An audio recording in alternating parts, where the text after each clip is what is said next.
Fakhruddin Ali Ahmed medical college বড়পেটাতে। সেই নামটা পরিবর্তন করা হতে চলেছে। এখন পর্যন্ত কোনো প্রতিবাদী কণ্ঠ বা কোনো বিরোধী দলের পক্ষ থেকে কোনো প্রতিবাদী সুর আমরা দেখতে পেলাম না। সম্মানিত দর্শকবৃন্দ, আপনারা শুনেছেন বা জানেন যে আসাম রাজ্যের Fakhruddin Ali Ahmed medical college and hospital, ওই মেডিকেল কলেজের নামটা পরিবর্তন করা হতে চলেছে। এমনকি ক্যাবিনেট সিদ্ধান্তও হয়ে গেছে। আসাম রাজ্য থেকে, আসামের মাটি থেকে শুধুমাত্র একজনই রাষ্ট্রপতি হয়েছিলেন, ভারতের প্রাক্তন রাষ্ট্রপতি, ভারতের পঞ্চম রাষ্ট্রপতি ফখরুদ্দিন আলী আহমেদ সাহেবের স্মৃতি এবং তার অবদান, তার কর্মকে লিগেসির জন্য বা স্মৃতির জন্য তার নামে একটি মেডিকেল কলেজ তৈরি করা হয়েছিল, যেটার নাম ফখরুদ্দিন আলী আহমেদ মেডিকেল কলেজ বড়পেটাতে। সেই নামটা পরিবর্তন করা হতে চলেছে। এখন পর্যন্ত কোনো প্রতিবাদী কণ্ঠ বা কোনো বিরোধী দলের পক্ষ থেকে কোনো প্রতিবাদী সুর আমরা দেখতে পেলাম না বা প্রতিবাদী মিছিল আমরা দেখতে পেলাম না। যখন এই ফখরুদ্দিন আলী আহমেদ মেডিকেল কলেজের নামটা কাগজে কলমে রূপান্তরিত হয়ে যাবে, সাইনবোর্ড যখন নতুন লাগানো হবে, তখন কিছুদিন পরে প্রতিবাদী কণ্ঠ, প্রতিবাদী মিছিল বাহির হবে, আপনারা দেখবেন। কারণ উদাহরণ, গত বছর করিমগঞ্জ জেলার নাম পরিবর্তন করা হয়েছিল। নাম পরিবর্তন করা এবং ক্যাবিনেট সিদ্ধান্ত নেওয়ার পর কোনো প্রতিবাদী মিছিল, কোনো কণ্ঠ আমরা শুনতে পাইনি বা রাস্তায় কাউকে আমরা দেখতে পাইনি। যখন কাগজে কলমে করিমগঞ্জ জেলার নাম পরিবর্তন করা হয়ে গেছে, 1 মাস পরে, 2 মাস পরে, 1.5 মাস পরে, 3 মাস পরে, 6 মাস পরে পর্যন্ত আমরা এই করিমগঞ্জ জেলার নাম পরিবর্তন হতে দেব না, করতে দেব না প্রতিবাদী মিছিল আমরা অনেক পেয়েছি, কিন্তু সময় মতো আমরা প্রতিবাদী মিছিল পাইনি বা দেখতে পাইনি।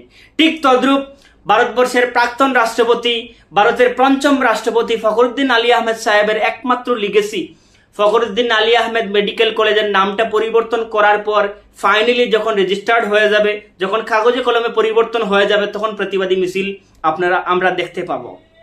এরকম আসাম রাজ্যের সরকারের পক্ষ থেকে যুক্তি দিয়েছেন। এরকম এখন পর্যন্ত কেউ প্রশ্ন করেনি যে ফখরুদ্দিন আলী আহমেদ সাহেবের নামে যে মেডিকেল কলেজ রয়েছে, এই মেডিকেল কলেজ নামটা পরিবর্তন কেন করা হবে, এই ধরনের প্রশ্ন নেওয়া সরকারকে এখন পর্যন্ত আমরা দেখতে পাইনি। সরকার কর্তৃক এবং সরকার প্রধান আসামের মাননীয় মুখ্যমন্ত্রী সাহেব তিনি যুক্তি দিয়েছেন। আসাম রাজ্যের 14টা মেডিকেল কলেজ রয়েছে। এই 14টা মেডিকেল কলেজের মধ্যে প্রত্যেকটা মেডিকেল কলেজ জায়গার নামে, স্থানের নামে। শুধুমাত্র একটা মেডিকেল কলেজ, এটা হচ্ছে ব্যক্তির নামে, এটা হচ্ছে ফখরুদ্দিন আলী আহমেদ মেডিকেল কলেজ, যার জন্য পরিবর্তন করা হবে। আপনাদের কাছে প্রশ্ন ছুড়ে দিলাম যে আসাম রাজ্যের মধ্যে 7টা এয়ারপোর্ট, 7টা বিমানবন্দর রয়েছে। এই 7টা বিমানবন্দরের মধ্যে শুধুমাত্র একটাই বিমানবন্দর, সেটা হচ্ছে আসাম রাজ্যের প্রথম মুখ্যমন্ত্রী, আসাম রাজ্যের প্রাক্তন মুখ্যমন্ত্রী গোপীনাথ বরদলৈজির নামে। আপনারা জানেন যে লোকপ্রিয় গোপীনাথ বরদলৈ ইন্টারন্যাশনাল এয়ারপোর্ট গুয়াহাটিতে রয়েছে। তাহলে এই নামটাও তো পরিবর্তন করা প্রয়োজন, কারণ তিনি যুক্তি দিয়েছেন, আসামের মাননীয় মুখ্যমন্ত্রী যুক্তি দিয়েছেন প্রত্যেকটা মেডিকেল কলেজ হচ্ছে জায়গার নামে, শুধুমাত্র একটা মেডিকেল কলেজ ব্যক্তির নামে, যার জন্য পরিবর্তন করা হচ্ছে। তাহলে তো এয়ারপোর্ট, বিমানবন্দরের নামও পরিবর্তন করা প্রয়োজন।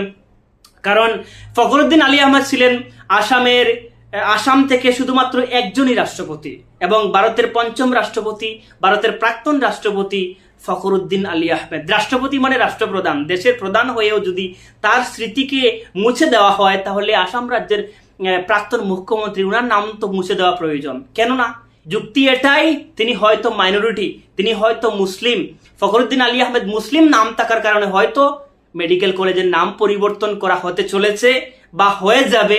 প্রশ্ন ছুড়ে দিলাম। আপনাদের মতামত অবশ্যই কমেন্টের মাধ্যমে জানাবেন। আমার মনোভাব প্রকাশ করলাম। ধন্যবাদ সম্পূর্ণ ভিডিও দেখার জন্য।